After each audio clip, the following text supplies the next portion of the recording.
நீங்கள் கேட்டுக்கொண்டிருப்பது செய்திகள் ஒரு பார்வை. நீங்கள் கேட்டுக்கொண்டிருப்பது உங்கள் அதிரை எஃப்எம்மில் ஆல் இண்டியா ரேடியோ மாநில செய்தியின் மறு ஒலிபரப்பு. செய்திகள் வாசிப்பவர் ஜமீர் அக்தர். தலைப்புச் செய்திகள். போதைப் பொருட்களுக்கு எதிரான பணிக்குழுவின் தேசிய மாநாட்டை புதுதில்லியில் இன்று உள்துறை அமைச்சர் திரு அமித் ஷா தொடங்கி வைக்கிறார். மத்திய அரசு எடுத்த முன்முயற்சியால் நாட்டில் வேளாண் துறை 3.7% வளர்ச்சி அடைந்துள்ளதாக வேளாண் அமைச்சர் திரு சிவராஜ் சிங் சௌஹான் கூறியுள்ளார். நாட்டில் பணவீக்க விகிதம் கடந்த 11 ஆண்டுகளில் இல்லாத அளவிற்கு குறைந்துள்ளதாக மத்திய நுகர்வோர் விவகாரங்கள் துறை அமைச்சர் திரு பிரல்ஹத் ஜோஷி கூறியுள்ளார். வர்த்தக பேச்சுவார்த்தை நடத்துவதற்காக அமெரிக்க அரசின் வர்த்தக பிரதிநிதி திரு பிரெண்டன் லான்ச் புதுதில்லி வந்துள்ளார். 17 வயதிற்கு உட்பட்டோருக்கான தெற்காசிய கால்பந்து சாம்பியன் போட்டியில் இந்தியா இன்று மாலத்தீவை எதிர்கொள்கிறது. இனி விரிவான செய்திகள். போதைப் பொருட்களுக்கு எதிராக பணிக்குழுவின் தேசிய மாநாட்டை புதுதில்லியில் இன்று உள்துறை அமைச்சர் திரு அமித் ஷா தொடங்கி வைக்கிறார். இதில் மாநில மற்றும் யூனியன் பிரதேசங்களின் போதைப் பொருள் தடுப்பு பிரிவு தலைமை அதிகாரிகள் கலந்து கொள்கிறார்கள்.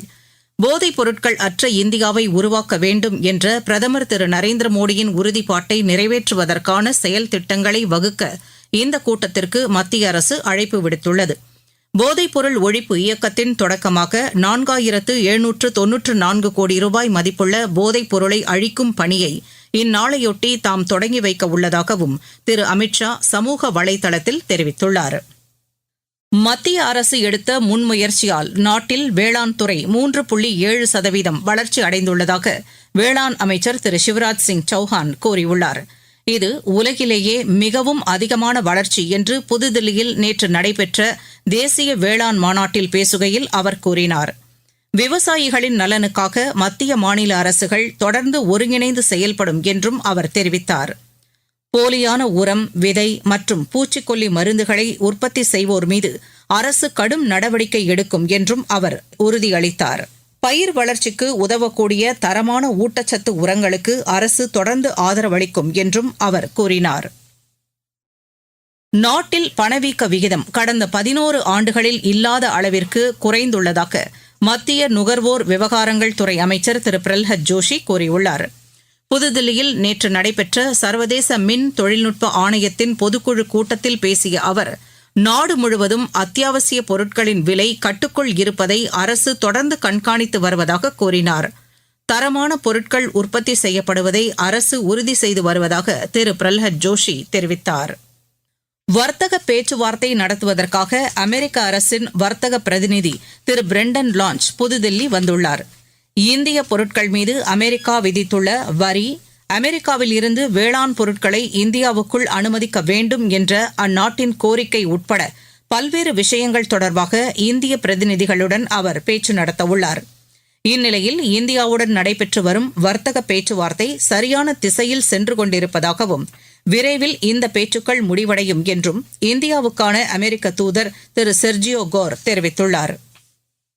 மத்திய பிரதேச மாநிலம் இந்தூரில் இன்று காலை நிகழ்ந்த சாலை விபத்தில் 2 பேர் உயிரிழந்தனர். 10க்கும் மேற்பட்டோர் காயமடைந்தனர். லாரி ஒன்று கட்டுப்பாட்டை இழந்து சாலை ஓரத்தில் நிறுத்தி வைக்கப்பட்டிருந்த வாகனங்கள் மீது மோதியதால் இந்த விபத்து ஏற்பட்டதாக காவல்துறையினர் தெரிவித்தனர்.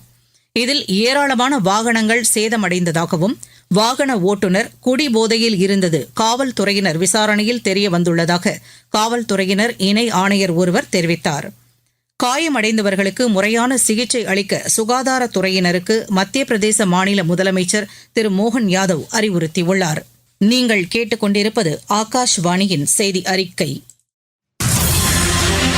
நாட்டு மக்களுக்கான வரலாற்று சிறப்புமிக்க மோடி அரசின் தீபாவளி பரிசு சரக்கு மற்றும் சேவை வரி குறைப்பு. மருத்துவம் மற்றும் ஆயுள் காப்பீட்டிற்கான வரி முழுமையாக ரத்து. 36 உயிர்காக்கும் மருந்துகள் மீதான வரியும் ரத்து. அடுத்த தலைமுறைக்கான இந்த சீர்திருத்த நடவடிக்கைகளில் மாணவர்கள் பயன்படுத்தும் ஸ்டேஷனரி பொருட்களுக்கான வரி ரத்து. வீட்டு உபயோக மின்னணு பொருட்கள் மீதான வரி குறைப்பு. பால் பொருட்கள் மற்றும் பாத்திரங்கள் மீதான வரி 12% 5% குறைப்பு. வேளாண் இயந்திரங்களுக்கான வரியும் 5% குறைப்பு. வளர்ச்சியடைந்த இந்தியாவிற்கான பயணத்தில் மோடி மோடி அரசு. தொடரும் சீர்திருத்த நடவடிக்கைகள்.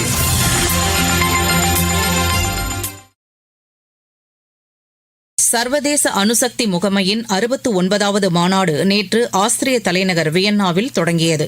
அணுசக்தியை ஆக்கப்பூர்வமான மற்றும் அமைதி நோக்கங்களுக்காக பயன்படுத்துவதை வலியுறுத்தும் வகையில் இந்த மாநாட்டிற்கு ஏற்பாடு செய்யப்பட்டுள்ளது. உலகில் அணு ஆயுத பரவலை தடுப்பது மிக முக்கியமான பணி என்று மாநாட்டை தொடங்கி வைத்து பேசிய ஐநா பொதுச் செயலாளர் திரு ஆண்டோனியோ குட்ரஸ் கூறினார்.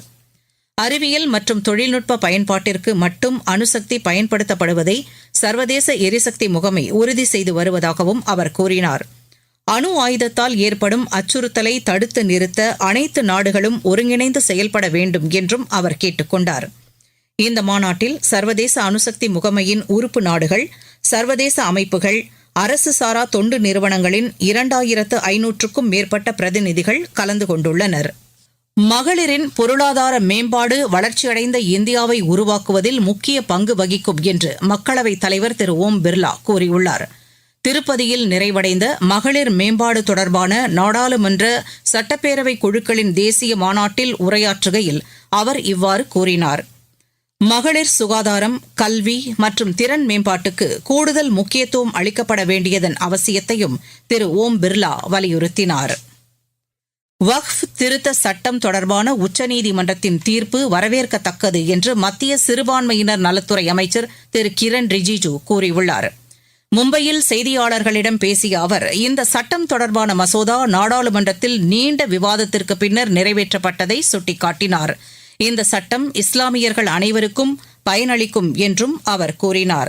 குறிப்பாக ஏழை இஸ்லாமியர்களுக்கு இந்த சட்டம் வரப்பிரசாதமாகும் என்றும் திரு கிரண் ரிஜிஜு தெரிவித்தார். சபரிமலை ஐயப்பன் கோவில் நடை இன்று மாலை திறக்கப்படும் என்று அறிவிக்கப்பட்டுள்ளது. நாளை காலை பூஜைகள் நடைபெறும் என்றும் இம்மாதம் 21ஆம் தேதி நடை சாத்தப்படும் என்றும் கோவில் நிர்வாகம் அறிவித்துள்ளது. இந்நிலையில் உலக ஐயப்ப பக்தர்கள் சங்கமம் இம்மாதம் 20ஆம் தேதி நடைபெற உள்ளது. 17 வயதிற்கு உட்பட்டோருக்கான தெற்காசிய கால்பந்து சம்மேளன சாம்பியன் போட்டியில் இந்தியா இன்று மாலத்தீவை எதிர்கொள்கிறது. கொழும்புவில் இன்று மாலை 3 மணிக்கு இந்த போட்டி தொடங்க உள்ளது. புரோ கபடி லீக் போட்டியில் நேற்று நடைபெற்ற ஆட்டத்தில் ஹரியானா அணி 40-37 என்ற புள்ளி கணக்கில் குஜராத் அணியை வென்றது. மற்றொரு ஆட்டத்தில் பெங்களூரு அணி 34-32 என்ற புள்ளி கணக்கில் தெலுங்கு அணியை வென்றது. இன்றிரவு 8 மணிக்கு நடைபெறவுள்ள ஆட்டத்தில் உத்தரப்பிரதேச அணி பெங்கால் அணியையும், இரவு 9 மணிக்கு நடைபெறவுள்ள மற்றொரு போட்டியில் தமிழக அணி பெங்களூரு அணியையும் எதிர்கொள்ள உள்ளன. முன்னணி கோல்ஃப் வீரர்கள் பங்கேற்கும் சென்னை ஓபன் கோல்ஃப் போட்டி இன்று தொடங்குகிறது.